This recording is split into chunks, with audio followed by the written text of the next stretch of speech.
G'day, guys. Welcome back to Steelers Nation Australia. Just a quick update before we start the podcast with myself and my mate Daniel J from Stay of the Steelers. The Pittsburgh Steelers have went out and signed off waivers Elijah Riley from the Jets. Now, to sign Riley, they had to get rid of Donovan Steiner. So if we look to the depth chart now in the safety room, we have Terrell Edmonds, Minka Fitzpatrick, DeMonte Kazi, Trey Norwood, Lyndon Stevens, Miles Killebrew, Carlins Patel, and Elijah Riley. Now, will Riley do anything with the Steelers? Probably not. So it's a bit of a nothing sign. But I thought I'd try and keep you guys updated if you didn't know, because sometimes these bits of news can go over people's heads and we have no idea who the guy is, or we might not even know that it happened. So Donovan Steiner was let go, which is unfortunate. I thought he was playing quite well, actually. Donovan Steiner, I think, had 4 tackles in his previous game versus the Jaguars. Played some good defense, I thought, in that game. But if we look to Elijah Riley's, overall career in the NFL, Riley has played for 2 teams. Philadelphia, he played for 5 games, no starts, nothing happening, right? He played also for the Jets. He had 7 games, 7 starts, 1 pass deflection, 1 sack, and 45 combined tackles, 23 solo, 22 assisted, tackle for loss, 3, QB hits, 1. So he has got little bit of body of work, but I don't see too much out of Riley. He's 6 foot, 205 pounds. In my language, 183 centimeters, 92 kilos. So this guy is probably just a camp guy, maybe a practice squad guy. Anyways, guys, wanted to keep you guys updated with what's going on with the Steelers transactions. Regardless, though, hope you guys enjoyed the podcast with myself and Stab the Steelers. Hey, the Steelers. What's going on, mate? How's it going, man? Everything's going pretty good out here. How you doing? Are you in the locker room with the fellas? I am, dude. This is the only way I can get my. This is how I get my sources information. I get it straight from the source. Oh, you got Mike Torn behind you. Is that Arthur Motes in there too? Is that an old photo? It might be a little bit. That's older. Shazier in there too, isn't it? Hang on. Yeah, we have Shazier, we have Arthur Motes, we have Vinny Vici back here. We have the best coach ever, Mike Tomlin. You've got Matakevich in there as well. Yeah, we have a young Cam Hayward. Yeah, true. Because I knew you were famous. This is why I made up this today, right? I was like, this guy's getting real famous. Stay at the Steelers. He's all around town. He's got the ins and outs of Mike Tomlin. So I was like, you're next to Kenny Pickett. Look at that. Yeah, I'm getting there, man. I'm hoping to at least. This is my post game backdrop, so to speak. You know how the crowd was chanting Kenny. Man, the YouTube crowd are going to be chanting Daniel. I hope so. That'd be great. Hey, man, we got some things to talk about. It's going to be a short show today, about 15 minutes or so, because we are focusing on Kenny Pickett and we are focusing on the O-line. However, just quickly, what are your thoughts on the 5 cuts the other day? Well, I mean, I was kind of shocked at Jannard Avery, to be honest with you. Watching the game this past weekend against the Jacksonville Jaguars, I thought Jannard Avery's get off was pretty quick. I thought that he kind of popped off the screen compared to the other outside linebackers not named TJ Watt. And I was just kind of very surprised that they cut him. Now, Chris Oladokun, what that tells me is I don't think the Steelers are going to trade Mason Rudolph. I don't think they're going into this season without 3 quarterbacks. And so those were the 2 surprise cuts for me. What about you? What did you think about it? No, mine was the same. So I did my video the other day talking about the 5 cuts, and I thought that Christian Blake was going to go. I thought Mateo Durant was going to go because of the fumble, and he just wasn't really looking like a Steeler to me. Nick Skiba was definitely going to be a cut because Chris Boswell needs reps going into the season. Those 3 make sense. Jannard Avery was a bigger surprise for me than I think Chris Oladokun. Like, you probably could have cut Oladokun or put him on the squad. After the 80 to 53. I thought Jannard Avery had a chance to make the team, but look how much I know, right? In the last game versus Jaguars, I thought Jannard Avery was held, I think, 2 times. Or at least one time I saw him get held. He was going to get a sack. There was no flags. Actually, they weren't throwing any flags in preseason. They probably didn't want the game to go too long, which is what I was thinking. But Chris Oladokun, I think a lot of Steel fans like myself and you, thought, well, this guy may be on the practice squad. We might use him as a mobile guy to replicate, Lamar Jackson or Joe Burrow or those dudes running around crazy in the squad. Now, the Steelers may go out there and pick up another quarterback, right? They tend to have four. They tend to have three on the roster and one in the practice squad. So I wouldn't put it past if someone else cuts another quarterback and they put him on the practice squad. Now, also, Chris Olajuwon can still make the practice squad. Just because he's cut doesn't mean that other teams are going to pick him up. Maybe they cut him early in the hopes that no one finds him, or they don't want to put tape out there. What are your thoughts of him putting any tape out there in the preseason game, and they're hiding him that way to hope maybe they don't want to show people how good he is?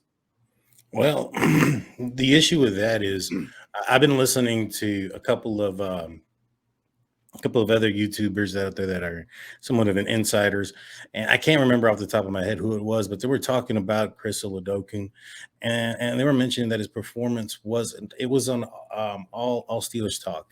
They were mentioning that his performance when he did get the opportunity wasn't that up to par, so to speak. He wasn't at the line or above the line. He was actually playing kind of poorly, and so just with him being taken out and being cut at this stage, I might agree with you about not wanting to put tape out there, but maybe if they would have that doesn't make any sense. They're going to want to see how he is on their own against the Bullets as well. You know what I'm saying?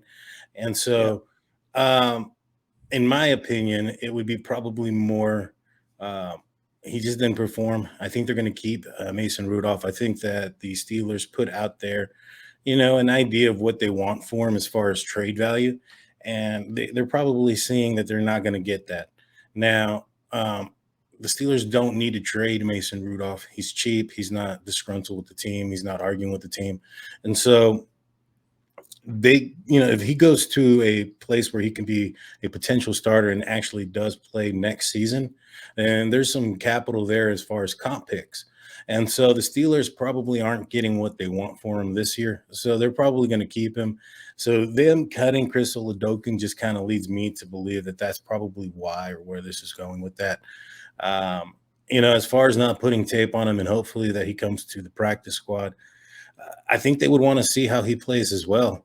They've only seen minor reps. I don't think they're playing that far advanced when it comes to the fourth string quarterback on the team. I just think that, at this point, the competition for the first string quarterback is probably a lot more real than it probably was anticipated to be. Whoa.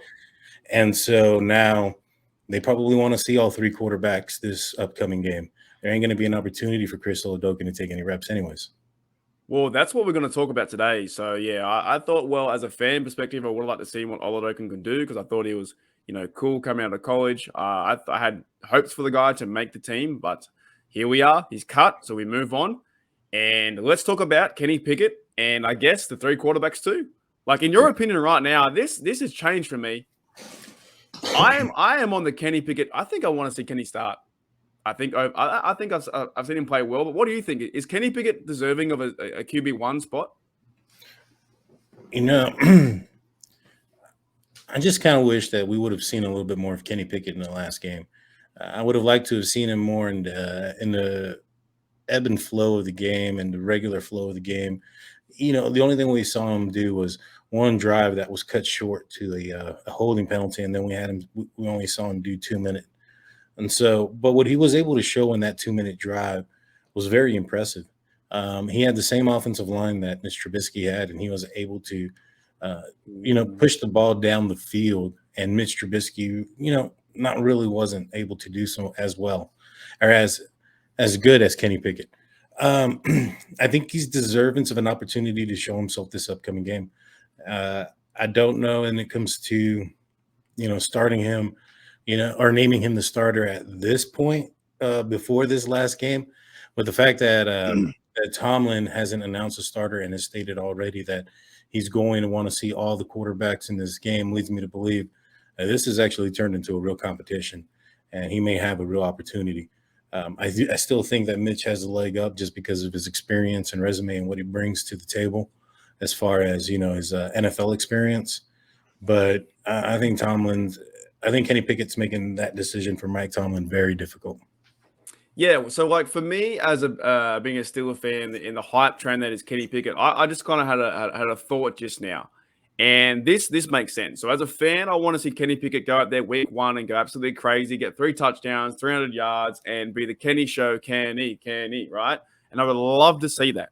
But maybe in reality, and I want to hear your thoughts on this too. Maybe in reality, the release of Chris Oladukin, he gets cut. Maybe that shows that it's going to be Mitchell Trubisky starting one, Mason Rudolph backing up because he played quite well, and then Kenny Pickett sitting on the sidelines holding the clipboard for half of the year. What are your thoughts on that? If he were to hold the not dress at all until week 10, week 11, week 12, and he may play. Well, I don't think that Mike Tomlin plans to, or coaches or plans to not be successful. And so I don't think that, because the only way, if Mitch Trubisky starts the season, the only way Kenny Pickett's coming in is if Mitch Trubisky is unsuccessful. If at week 8, week 10, whatever week it is, you know, and Mitch is struggling, I think Tomlin, has the idea that, I can pull the trigger there. But I don't anticipate him going into the season thinking that, hey, we're going to pull the trigger here or there. I think if he thinks that Mitch Trubisky is the guy, he's going to roll with him the full season. Mike Tomlin's not, in my opinion, not that kind of coach that's going to play for anticipating to have a negative outcome, so to speak. And so if Kenny Pickett gets on the field, it's because he's either the best quarterback that's out there, or there's an injury to Mitch Trubisky, or Mitch Trubisky, lost the job. So those are the three reasons. I don't think it's going to be. I don't think that there's a plan, so to speak, to put him into the game at any point in this season if he's not the starter come week one. So you think it really is a wide open competition? Because if Kenny Pickett starts, then I always try and think who would be the backup. Would it be Trubisky? Would it be Rudolph? Because I think, in my opinion, I think Rudolph has played good, okay to good football to be a backup quarterback, and potentially a starter. But this is like, do we have three? Do we have three potential starters in this last game? Can that be a reality? I mean, I think we have three starter capable players now. Do we have franchise guys or things that or the guys? That's yet to be seen out of all three of them. One of the things that I've noticed this offseason when it came to Mitch Trubisky is once he signed with the Pittsburgh Steelers, there was a couple of folks that were talked to in reference to Mitch Trubisky coming to the Steelers. One of them was a Dirty Red, Medikevich, Levi Wallace. These were players that were associated with the Steelers. And when they were asked about what Mitch Trubisky can bring to the Steelers, those two players both basically said, and I'm paraphrasing, but that if Josh Allen had gone down the year before or whatnot, that Trubisky could win them some games, that he can get them out of stadiums. Those are things that are said about a good backup quarterback. Those aren't things that are said about a franchise guy. They didn't say, hey, you know what, he'll pick up, right where Josh Allen left off, or he could be the guy, or he is a franchise guy. And so with that being said, I do think that this thing is wide open because what has Mitch Trubisky done recently that attests or gives him the golden seal to be the starter, so to speak? He was a backup last year. Same thing with Mason Rudolph. Kenny Pickett is the first quarterback selected in the draft and has shown that so far in preseason that he's able to handle pressure. He's able to handle, the rush and still make plays down the field. And so, and be mobile. I think he might be the best option. You know what might be quite crazy is if they do start Kenny Pickett, it's going to be Kenny Pickett versus Joe Burrow. You know what I'm saying? That'd be crazy. That will sell tickets. So I think so. You think like overall after the Lions game, and that's quite crazy too because we never see our quarterback. So our quarterback number one will be starting in the Lions game or playing the Lions game and then playing next week, and we never see that, do we? Ever with Big Ben, we never saw him play the last game. So you think right now it's going to be it could be Kenny starting or? I think that for the Lions game, it's probably going to be Mitch. I don't think that they're going to keep Mitch in long. I think they want to see an extended look at Kenny Pickett again. It's been reported that the Lions are going to play their starters for the first half, that this is their Right. tune-up game. And so, knowing that, I think that the Pittsburgh Steelers are going to go in there probably playing Mr. Trubisky a quarter and Kenny Pickett a quarter to see where he's at. And at this point, I anticipate if Mitch doesn't play bad, I think it's going to be his game, even if Kenny Pickett plays well. I Right. think I think it's a little bit stacked against Kenny Pickett. If this was a card game, so to speak, I think I think Mr. Trubisky would have some face cards, and Kenny Pickett has a pair, but they're not as high right now, and so he still has an opportunity. He can still do something with his hand. It's gonna boil down to how much better he can play or outperform Mitch, and if Mitch can drop the ball, so to speak. It might have been different a few years ago if we had Kenny Pickett, we had, Mason Rudolph, who I think is backup worthy. He's a good quarterback. And we Mhm. had Duck Hodges. If you had those three quarterbacks, potentially you lean more towards Kenny Pickett starting. I think everyone will be around that. But I tend to agree with you. I think in this game, it's going to be the Lions game. It's going to be Trubisky starting, probably the quarter, Kenny coming in second, I would probably say, and then Mason to finish the game out because they know what he's like, what Mason can do. But in reality, how all these things work out, it's going to be absolute fire. Because what if after the game, that dead set, Tomlin says we are starting Kenny Pickett week one against the Bengals, and also they have like 11 days off, so this is new territory for the players to be like, you're playing the last game. I don't think a lot of starters will play, but if they're playing all three quarterbacks because they kind of have to now because there's no one else on the roster, you can't just play. Or does Kenny Pickett play more time than anyone else, and they already know what Rudolph is? But if you play Kenny Pickett a long time, the more time you play in this game, the less likely I think you're going to be a quarterback number one. But to me, it would absolutely shock me. At the same time, I'd be like, well, he deserved it. If Kenny Pickett got number one, right? How cool would that be? But Yeah. what a question. Yeah. What a dilemma. I think that one of the things, though, that's probably stacked against Kenny Pickett is if the Pittsburgh Steelers start Kenny Pickett week one, he's your starter the whole year. It's him unless he gets injured. Mr. Trubisky, it's a little bit easier to pull him if he's playing bad. If he's playing poorly, it's an easier transition from Mr. Trubisky to Kenny Pickett versus going from Kenny Pickett to Mr. Trubisky. And so Kenny Pickett's going to really have to outperform Mitch Trubisky this upcoming game to take this game. They can't, in my opinion, it can't be close. I know there's a lot of people that are talking out there that says if it's close, go with Kenny Pickett. But I don't think that's the way the Pittsburgh Steelers are seeing this. I think that Kenny Pickett has to blow him out of the water to get the start. All right, final question on quarterback, and we'll start talking about the offensive line, and then we'll start to wrap it up. But we do want to talk about offensive line. So, what's your depth chart for the quarterback? What's your 1, 2, and 3? I think that as long as Kenny Pickett plays well, he is going to surpass Mason Rudolph after this game. My prediction is probably going to be I think the offensive line is going to play better this upcoming game. Mike Tomlin is, he ripped Fired him a up. new one. Yeah, he fired him up. I think they're going to play better. And so I think that's going to do well for Mitch Trubisky. I think it's going to be what's the word? I think it's going to be harder for him to play worse than better, so to speak, if that makes sense. I think with the talent that is surrounding him, it's going to be more difficult to play bad. And so I think he's going to probably edge out Kenny Pickett here. As long as Kenny Pickett can play well, I think he takes the number 2, though, and Mason Rudolph ends up being the third guy.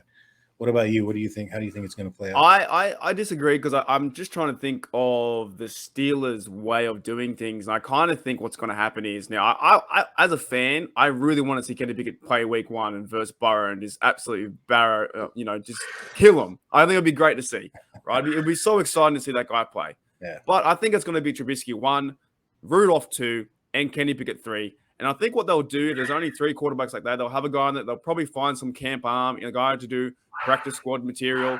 And then as they do that, Trubisky 1, your dog's going off.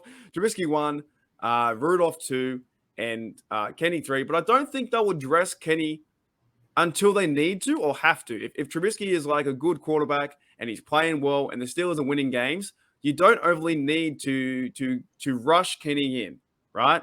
Mhm. So this as a Steelers sense, I think it goes Trubisky, Rudolph, because Rudolph is a backup. He's a good backup, and he can play backup football, right? And Kenny may just sit there with a clipboard, start to learn the offense, start to not be rushed in, because we don't want to see the guy go in there too crazy and get sacked and everyone hates him, right? But the progression of the order, like you said, if Trubisky goes in there and starts to play bad or they're not winning games, then you might go through, well, Kenny Pickett and Mason Rudolph might be 1 and 2, or they could be 2-2. They could be twos. So Mhm. I think it's going to be Trubisky, Rudolph, then Pickett, but I want to see Pickett versus Burrow. Now, my question to you is, don't you think that if them pushing Kenny Pickett back because of, behind Mason Rudolph is a little bit living in their fears, so to speak? And that's something that the Steelers don't want to do. I think if he's Yeah, the best quarterback, they're going to put him out there. I think if he shows he's the best quarterback, they're going to put him out there. This is a new offense for everybody except for Mason Rudolph. It's a new offense for Mitch Trubisky too. but then I think why would you keep Mason Rudolph as number 3 then? That's what I'm saying. Like if you're gonna what's a purpose for him being number 3 if you're putting Kenny 2? Then do you trade Mason Rudolph and then bring in some other guy who won't even if you're using your QB3, and let's not say it's not Mason, it's not Kenny Pickett, like a few years ago with Duck Hodges, there's a high chance that your season is already on the ropes, right? If your QB1 goes down, QB2 goes down, and you're back at QB3, I don't know what they want to do with Rudolph there. The only reason I say Rudolph there is because I think they might. What Steelers do sometimes is bleed them in and not rush them in as fast as they need to do. But I think in the reality is if they're both backing up behind Trubisky, they're probably on the same similar output of like 2 or 3 or both 2s. I think. Well, the thing with Mason Rudolph is have you seen our offensive line? It's they're one play away from Mason Rudolph going from 3 to 2 really quickly. And everybody remembers what happened in 2019 and how the Steelers were staggering for quarterbacks. I think that, keeping him on the team as the third string quarterback, it's not a bad thing. He's cheap. He's not disgruntled. And, as far as the trade value goes, I think they're just going to keep him. He's going to bring more capital next season. Let's just say he goes to Seattle or he goes somewhere where there's an injury or whatever the case may be. And now the Steelers are getting a comp pick for a 4th round or a 3rd round. That's better than a 6th round this upcoming year, to wait a year for him to be, That's a good that point. mentor, to be that coach or that teammate that can mentor Kenny Pickett and show him the ropes and be the clipboard guy behind him and, not necessarily be dressed and only be there So in you're emergency. so you're saying if knock on wood, if it's Trubisky starting 1, if he goes down, we're going to see the Kenny Pickett show Oh yeah, for sure. before Rudolph. Okay. I Okay. completely see that. I think that when it comes to this type of offense, Mason Rudolph really doesn't fit this style of offense. Now, these two players are mobile players when it comes to Mr. Trubisky and Kenny Pickett. So, they don't have a somebody to scout, for instance, the Tom Brady role, a statue of a quarterback that's going to be able to throw the ball deep and down the field and all over the place, like Mason Rudolph can. So he can just be the scout guy, in my opinion, for those statue quarterbacks, that those few that are left that we're going to play this year. But yeah, no, I don't see this. I don't actually, since the Steelers released Chris Oladokun, I don't see them getting rid of Mason Rudolph, to be honest with you. And I think he's going to be the 3rd string quarterback. Right. So we got Trubisky 1, Kenny Pickett 2, and Rudolph 3. Like I said, though, I disagree, but I still think it's very similar. I think Trubisky and then those two are like around the same. But let's talk about some O-line. Now, I have this image. I think this is still relevant. I made this about like 2 months ago. Let me see if this is relevant or not. Moore, Green, Cole, Daniels, Chooks. Yeah, this is relevant. Let's go with this. So I had made this about 2 months ago. What are your thoughts on the offensive line? Let's go from left to right. What do you think about Dan Moore Jr.? I think Dan Moore is a guy that has shown potential. A lot of the Steelers like him. It's been reported for a while they like him. They think they found the steal in the 4th round when they picked him up. I think he's shown flashes, but he's shown a lot of inconsistency, in my opinion, as well, which is what got him drafted in the 4th round and higher. I think he needs to just get more consistent with his play. If he can do that, he's going to be a solid guy. I think Green, lining up next to him a lot here recently is probably not helping him as well. He The looks guy that lost, man. Green, look. I'm not a football guy. I'm not a coach, but he looks lost. he looks like he's overwhelmed both Yeah, mentally and physically. And so, Green is a guy that for whatever reason, in my opinion, the Pittsburgh Steelers were giving every opportunity, probably because they spent the third round on him. They're giving him every opportunity to be the left guard. And it's not panned out for him. He was a bad center, and so far he's been a worse guard. I thought that potentially it was his athleticism and his ability to move and get into wide open spaces is what they got, which is why they drafted him to replace Marquise Pouncey, who was good at doing that. I thought maybe that's why they were giving him this opportunity. And what he's put on tape, I'm not sure what he's putting out in practice now, but what he's put on tape has been super poor. yeah, Um, I you agree. know, I don't know if there needs to be a movement, but when you look at this offensive line, the Steelers just can't figure it out. They've done a complete turnover for the last, what was it? Adrian Clem was here.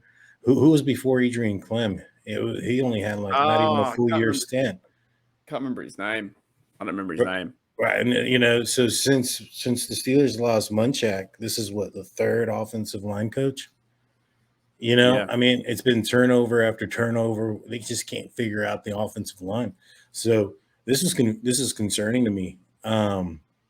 What I don't understand is why not play the players where they've probably played the best at. Move Mason Cole to guard, move Daniels to center, where he's played very well when he's had his opportunities in center, and move Dotson to right guard, where that's what position he played in college, and he said that he felt most comfortable with. I think that would do wonders for the offensive line, but for whatever reason, the Steelers decide to move people around from what they're comfortable with. yeah. It's like they're almost pushing you, putting them into a spot where they think this is the best spot for them, but they're not really maybe not listening to the player, not listening to the history of what the player did. But I think Green has been struggling a lot in last year. I even find from his interviews, I find it he's got this like little like smirk about him. He kind of knows he's not playing well. He can't in the interviews. Every interview I watch, his mannerisms are like, yeah, I'm not a good player. And it's a lot of pressure on the guy. But I think it's going to be Dotson in there somehow, some way. But you're right. If they move Daniels to center and Cole to guard, that he might be more physical there. I don't know what they're going to do. This offensive line is so different from the last few years. As I bring it up again, right? So if I had Green there a few months ago, but I would probably say Dotson would be left guard against Dan Moore. They play pretty well together. If Cole stays at center, what are your thoughts on Cole? I think he's played solid so far. I've done a little bit of. I've looked at a couple of games and watched him a couple of times. He's probably done the best of the three interior offensive linemen, maybe even the best on the offensive line. Period.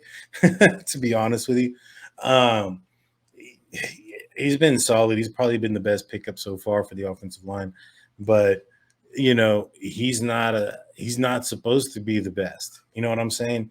That's like saying, hey, Spillane is doing really good. He's doing the best. That means Devin Bush is playing poor. Matt Cole being the best there. Uh, Mason Cole. I'm sorry, him being the Yeah, best I was like, there. who's Yeah, Matt yeah, Cole? yeah. That threw me off when I said it.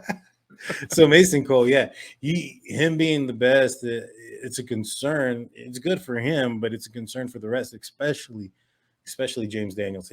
That young man was supposed to be the anchor. He was supposed to be the captain of Yeah. the offensive line, and he's In been their bad. defense, though, it's only 2 preseason games, and they're all getting back together. Like I go back to this image again, and they're all new. So if it is Dan Moore and Dotson, they're not probably not Green. Mason Cole, James Daniels, and Chooks, they're all pretty new together, right? To a certain degree. I think Dan Moore and Dotson are heading into their second year or third year. I can't remember. One of those two. But they're all fairly new. But at the same time, how much time do you give these players to come together as a unit, right? And it needs to somehow, some way click. I think James Daniels has been struggling as well. He gave up a few sacks and pass protects where he's just absolutely missing he's missing the player right in front of him. That he does like a spin route or something. See you later, mate. The QB's down, or he's running for his life. Like Trubisky was running all over shop. Trubisky was everywhere, and he still got a way to make some plays. And Kenny Pickett was playing better with the same line. But there is things to be worrisome about. What are your thoughts on Daniels? And then we'll move to Chooks after that. Oh, no, man. Daniels has been poor, in my opinion, and he needs to pick it up. I know he had a comment earlier saying that, he doesn't peak in August, which, we understand that. But, it's not just like, playing football isn't just flipping a switch where you're going to play poor one day and then, all right, the regular season is tomorrow. Let's turn on that switch. Let's get there. There's a saying out there that practice makes perfect, and I don't find that to be true. When I played football, my coaches told me it's perfect practice that makes perfect, because if you're out there practicing something wrong when it comes to the game, you're going to perform it wrong. And so, him right now showcasing this ability and doing this right now is just going to put him further behind the eight ball when the real season starts. To me, it's a mindset. On this channel here, Steeler Nation Australia, I brought up a few times how I play pickleball. Now, pickleball is not NFL. However, when I go into a game on the social play and I'm playing pickleball and I'm not playing to win, I play absolutely shithouse. I play terrible. Now, when I get in my mind that I'm going into a comp mentality, into a social game, I tear it up. I am going out there to win. So I think mentality-wise, if you're treating preseason just like, oh, it's just preseason, no, go out there and play like it's a postseason, and it should be beneficial towards yourself. Now, last player, Chooks Okorafor. What are our thoughts on Chooks? I thought he's played solid. He's probably been the second best comparable to the remaining guys on the offensive line. He's played better. He's done better, but he really hasn't struggled as much. And also another thing is like how much is, when bad things have happened with Chooks, how much is it him, or is it because he's also trying to make up for James Daniels, who's not flipped the switch yet? And so, it just kind of goes hand in hand. I was watching, I think it was a Ramon Foster show when they were talking about how it just looked like they didn't have it turned on. It may have been Arthur Moats, actually, now that I think about it. That it just seemed like they had one of those games where they just didn't flip the switch. They just weren't there. It was a blah day. It makes sense, right? So Green struggled a lot, and so did Daniels, and then everything kind of falls apart. I kind of like Chooks. I like what he did in the first game, how he smashed that Seahawk to the ground. I think he's probably one of the best ones, along with Cole, on the offensive line. But as a unit, they played pretty bad. Now, in my view, it can only get better, and we still have another preseason game, and we're in preseason, and we have week 1 against the Bengals, and we have all these games coming up, and we're not using Najee yet, so let's see what can happen too. So overall, do you think this offensive line gets better, or will they make a splash play in free agency and go and get someone to help them out? I think it's going to depend on this game. I don't think the Steelers are going to hit the panic button at this point. I think they're going to wait and see what happens here against the Detroit Lions.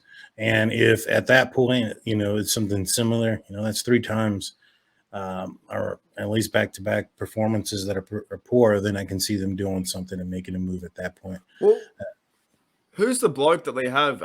Adrian Hutchinson, the number 1 or number 2 overall rookie. He might be playing as well. So It's going to be hard for the Steelers to, I guess defend him. But I think you're right. I think overall, we're so reactionary, aren't we? We're so reactionary every week that something happens, like Steelers game will so in love with everything. And then this game happens, and I know for me, I'm like, oh, what is happening with the team? Oh, everyone's walking off a cliff, Daniel J, mate, we're going to let you go. Any final thoughts? And if you want to plug your channel, what's going on in state? What's the state of the Steelers? Well, the state of the Steelers right now is that they're flying under the radar, and everybody thinks that they're going to have that they're going to have a poor season, and I think they're going to surprise a lot of teams. But my final thoughts on this is that it's exciting. In my opinion, this is an exciting game. I can't remember the last time that the last preseason game meant so much for the Pittsburgh Steelers, and it's only going to bring more excitement to the season and into the year. And it's one that I just really cannot wait to start and see. This vanilla style defense that the Steelers were playing created a lot of questions, but I want to see once the Steelers have game plans and schemes put into place, what the 2022 Steelers are really going to look like. And as far as where you can find me on YouTube at State of the Steelers. I'm also on Twitter at State of Steelers. They didn't allow me to put the THE in there for whatever reason. Too many characters, I guess. But State of the Steelers on YouTube, State of Steelers on Twitter. And yeah, man, I had a great time. Thank you, Mark, for bringing me on. Yeah, it's bloody awesome. So my final thoughts for this episode of Steelers Nation Australia. I will be excited if they start Kenny Pickett. Let's be honest. I think we all will. No matter what happens, we'll see how it all goes. We're one preseason game away. And I'm kind of happy. I'm kind of happy for the 53 to come out because it's just so much speculation is now over, and then we know who the guys are. We know who we can cheer for. But I think the offensive line gets back together. But yeah, thanks Daniel, mate, for coming on Steeler Nation Australia, and I'll talk to you in the future, man. Thanks everyone for listening and watching too. Hit that sub, hit that like, and here we go, Steelers. Here we go.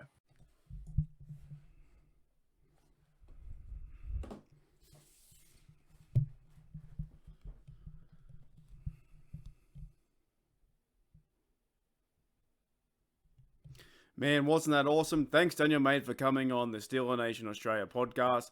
Man, such a good time. And thank you, everyone else who stuck around for 30 minutes. And let me know if you got to the very end.